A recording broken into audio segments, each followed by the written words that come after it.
How you doing? This is Mario with Clean Cut Landscaping. Today we're in River Ridge doing some landscaping and also a Zoysia sod installation for this front lawn that was full of weeds and very unsightly.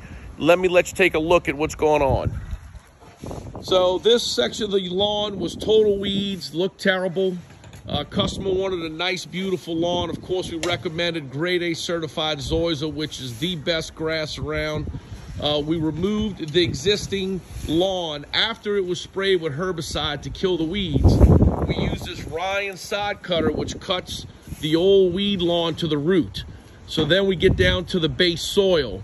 Then we proceeded to grade the entire area with river sand to take the unevenness out of the ground.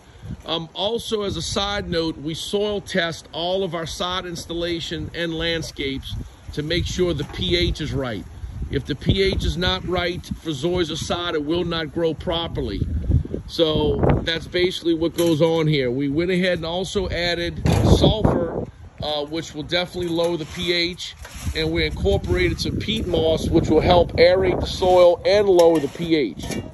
So if you want your Zoysia sod installed properly and professionally and looking beautiful, give Clean Cut Landscape a call, 504-887-0234, or visit us at cclanddesign.com. Thank you.